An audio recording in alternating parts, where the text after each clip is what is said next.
Okay, so it is 5:46, July 14th, 2020.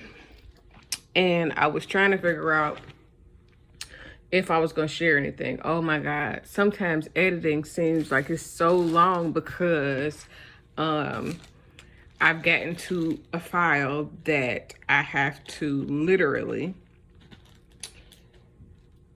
edit, go back, listen, edit, go back, listen, edit, go back, listen, edit, go back, listen. So I've been down here probably since about 3 o'clock, and I have not gotten a whole bunch done. Well, some of not getting a whole bunch done is because I be kind of distracted a little bit because I have my phone sitting here in front of me, in front of my computer, while I am editing these books. And I get to scrolling through my phones every now and again, and then I be commenting on people's pictures and whatnot and carrying on. Facebook, Instagram, I've been on Twitter. Those tweets that I posted earlier, those was when I first came into the office. Then I had to go upstairs for something. Then I had to go to the bathroom.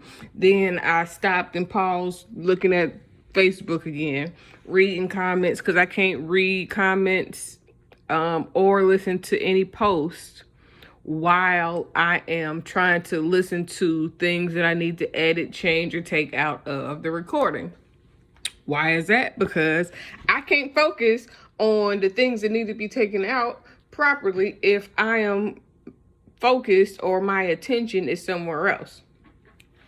So, this is probably the longest chapter that I have. I have about, I probably got more, about 20 minutes. I'm at 25 minutes. Okay, I'm gonna show you.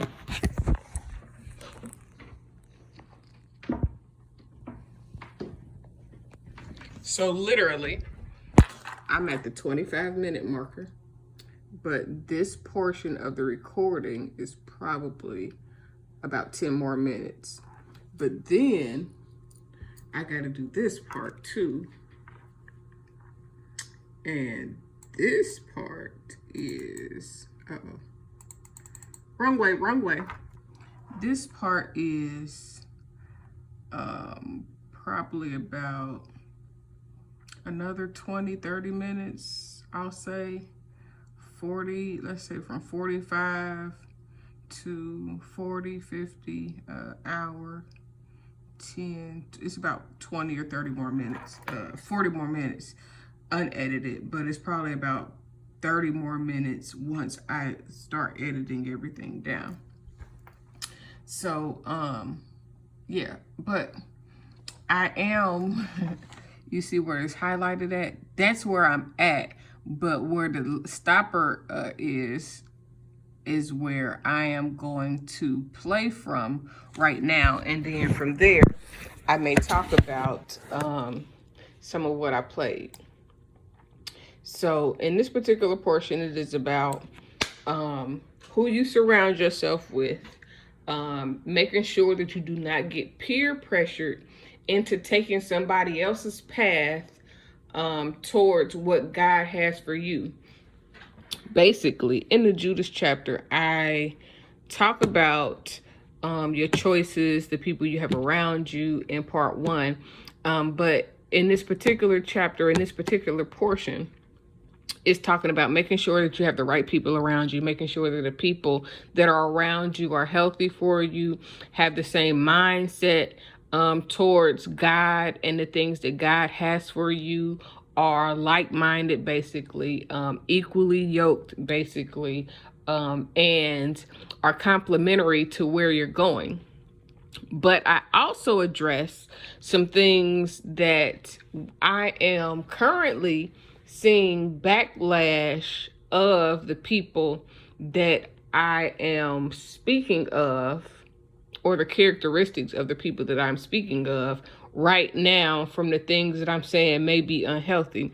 So I'm going to let you listen, and then I'm going to talk because I have to cut my grass and I have to grill some steaks and make dinner and feed my family to ensure that we eat good tonight, because we eat good all the time. But today they want steaks. Last night we had chicken. Last night we had fried chicken. The night before we had baked chicken. Xavier wants steaks. And then he wants some chili, which I'm always for chili. I like chili, especially with bay leaves in them. So yeah, I'm on the go, but I want you to hear this for sure. If you look around, the 5 people that hold on, I gotta turn it up a little bit. Turn up the volume, turn it up, turning up the volume. People that you spend the most of your time with will affect where you see yourself going. So who do you spend the most of your time with? Are they good for your mental health, spiritual health, financial health? Are they good for your physical health? Are they good for your evolution and your growth? Do they influence you in the right areas? Do they build you up? Do they encourage you? Do they help you think better? Do they help you think broader? Do they help you reach new level of goals? Those things are important. You should not be associating yourself with people whose actions or thoughts have you out the will of God for your life. So there are a lot of people. Okay, so the will of God for your life is what God sent you on earth with a purpose to do. You tap into the will of God for your life by praying and asking God to show you his will for your life, to give you his vision, and you give him your will. You say, your will be done, not my will be done, so that God can begin to lead you, guide you, and instruct you on the purpose and will for your life. But a lot of that takes being set aside. Set aside means you might not be around nobody for a while. You might not watch a lot of TV for a while. You might miss out on your favorite shows for a while. You might have to exile yourself from everything and everyone that you would normally be around so that God can speak to you more clearly. I don't care if you got to stop going to the gym with your friends. I don't care if you got to take social media breaks, or if you got to stop a business that you're doing with your friends or by yourself, so that you can have some time for your mind to get aligned with what God has planned for you divinely. Now, I want to break down what sin is. Sin is not whether you go to the club, whether you drink, whether you smoke, whether you have sex. Sin is missing the mark of God for your life.